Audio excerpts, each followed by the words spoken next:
In this video, I'm going to share with you our simplified recipe for making soil blocks for starting seeds. The first time I successfully started seeds, I used eggshells filled with soil in a little egg carton greenhouse.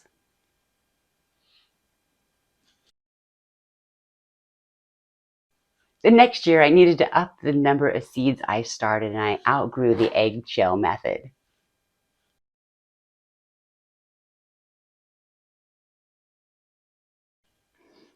I chose soil blocks, and I'm glad that I did.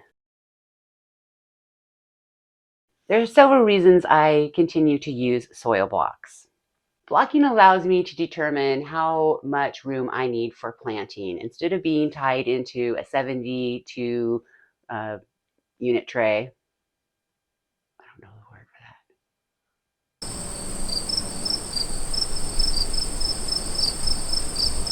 I can make more or less soil blocks depending on how much I want to grow. My first year, this was very helpful because I was experimenting and I had very little room in the garden. This allowed me to pick and choose how many plants I wanted to grow of each variety. Eliot Coleman's recipe is the most popular here and the most emulated, but there are 8 ingredients, and some of those are a little more complicated, especially for those of us who are newer to gardening.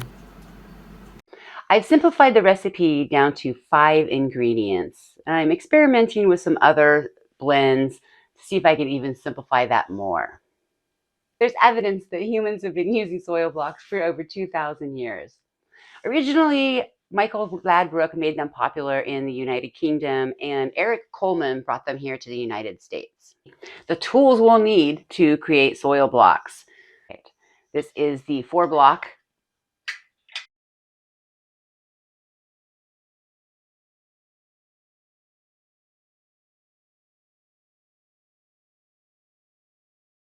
Inside here, we have the seed dibblers. These are replaceable by other connectors. And the dibbler makes an indent in the top of the soil block. This is the small soil block maker. It makes soil blocks 3/4 of an inch, and it makes 20 of them. And these dibblers can be replaced by the square connectors, which will then allow you to put the small soil blocks into the larger soil blocks. So the first year I used trays from the Dollar Tree, metal trays, which did end up rusting. I liked them because they only held 12 large blocks. I felt it was a smaller amount and easier to handle. So last year I decided I needed some larger trays. I again went with the metal trays, which again rusted on me, but this time I got the grill trays that have holes in them. The holes in the bottom allow me to water from the bottom in a container that holds water. The grill trays held 24 of the 2-inch blocks. This year we bought some 10 by 10 plastic trays to try out. We're going to drill some holes in the bottom of them, and I'm going to try the bottom watering again. So they weren't very expensive, and we'll keep you posted on how that works out. If you enjoyed this video, please let me know by hitting that thumbs up. If you know somebody else who would enjoy this video, please share it. And if you want to see more of our adventures as we start this farm, please subscribe. Now let's talk about the recipe. I've actually found the recipe to be pretty forgiving. First, let's talk about measuring out your ingredients. I'm going to give you a recipe that just follows parts, and you can decide how much you want to make by determining how large those parts are. So for this example, I'm going to use a very small container. I think it's about 4 ounces. There are a total of 8 parts in our recipe. First ingredient is peat moss. I use peat moss because this is from the original recipe. It's how I learned to make soil blocks, and I have a huge amount of peat moss already. Peat moss is not a sustainable material, so I am going to experiment with some other things that are. Our second ingredient is compost. Our third ingredient is garden soil. I prefer the soil that does not have any fertilizers or starters in that, but you can use that if you want to. Now we're going to add some aggregates. General purpose sand is good because it has some large chunks in it. If you use too fine of a sand, you may not get the results that you want. And fine vermiculite. I like to use fine vermiculite, but you do have some other options. Perlite is an option, but it has larger chunks and does not hold in moisture like vermiculite.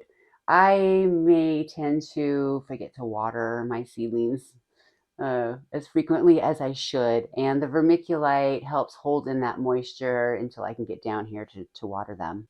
Now, there is a difference between vermiculite. We have a fine vermiculite and a coarse vermiculite. I've used the coarse vermiculite when I originally started, and it worked okay. But I do find that the finer stuff works better, especially when you are working with the smaller blocks.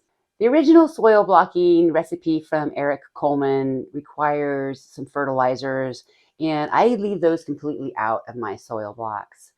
If the seedlings need some fertilizer, I will add that later on when I water them. I find that this makes the recipe a lot easier to follow. The recipe is 3 parts peat, 2 parts compost, 1 part soil, 1 part general purpose sand, and 1 part fine vermiculite.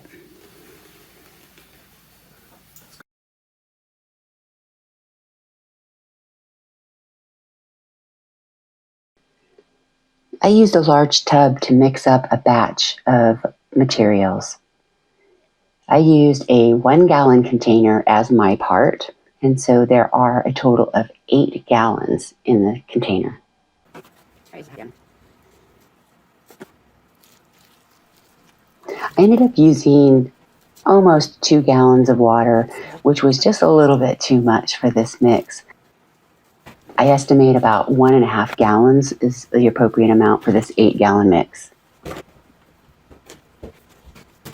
The peat moss and the vermiculite will both soak up the water, so give it about 5 minutes from the time you finish mixing it up till the time you start using it to make sure that it's fully absorbed and you don't need to add more water to it. You know the mix is ready when it holds together well. That's a good sign.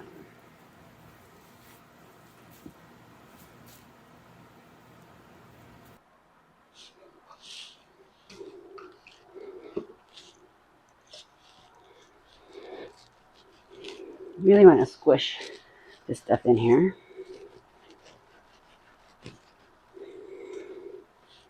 And I like to take a look at the bottom and kind of even up the edge.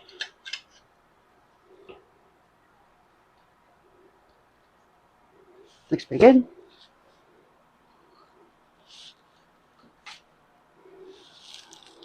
I'm going to push down while I pull up slowly. Once I get it to the top, I'm going to let it go down just a little bit. Let that top come up.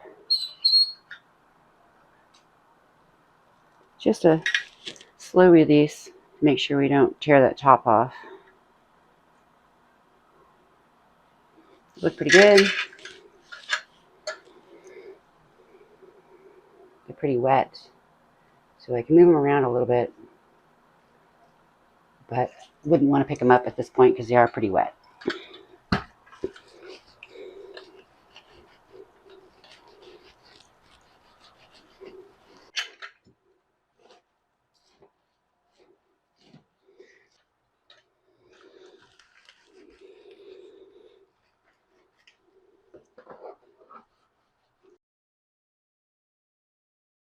I also put together a tray of the small soil blocks. I was able to fit 80 soil blocks on this one Dollar Tree tray. I'll use the smaller soil blocks for smaller seeds, and we'll plant those together in my next video.